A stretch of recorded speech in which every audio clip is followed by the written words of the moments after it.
Tonight, in the last half hour, we have seen protests getting tense in Ferguson, Missouri, as nightfall comes over the city, which is under a state of emergency.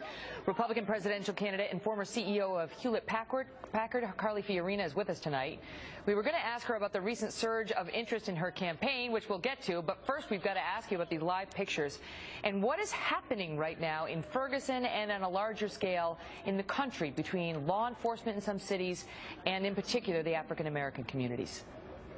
Well, certainly, good evening, Megan. It's a dangerous situation there, and it's a tragic situation there. While we now know that the facts concerning Michael Brown's death were not as the protesters originally alleged, we also know that there are real grievances, and I very much doubt that all of them have been cleaned up that quickly. It's just not how bureaucracies operate. But clearly, last night, the police had to take action. They had to protect themselves. More importantly, they had to protect the community. But I would just say to Americans who are looking at this and feeling really despair, remember as well the example of South Carolina, a very different situation where not only did a cop murder, he is now being charged with murder, a young black man, but we also had the terrible tragedy in Charleston, and yet that community came together and expressed grievances in a peaceful way, even in a loving way, and found a way to resolution together as a community. So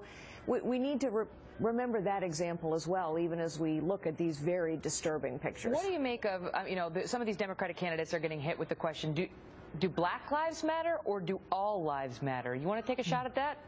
Well, first of course, all lives matter. Secondly, black lives have been diminished under Democratic policies. I mean, that's just true.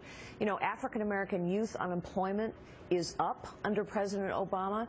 Communities that are struggling with poverty have had more people fall into poverty. The education policies of liberals hurt poor families. We know that. We know that progressives shut down parents' choices about how to educate their children, which means their children don't have the chances they deserve. And we also know, by the way, that the abortion industry targets African-American communities. I've got about a minute left now. I have to get this in. You rave reviews. I mean, across the board. So many observers said Carly Fiorina won both debates that we saw last Thursday night. Are you feeling that surge? How does that manifest itself? Well, certainly feel it in terms of money, in some polls on the ground, in terms of support on the ground. But remember, Megan, before that debate, 39% of Republicans had never, only 39 had heard my name. Boy, I garbled that one up. But the point is, less than 40% of Republicans knew who I was. So in other words, this was an opportunity for me to introduce myself. And I think for the first time, a lot of Americans saw someone that they said, you know, she could win this job. She could debate Hillary Clinton and beat Hillary Clinton, and she can do this job. So it was a big opportunity for me, and I'm grateful for it. You make a big first impression. Great to see you, Ms. Fiorina. To be continued.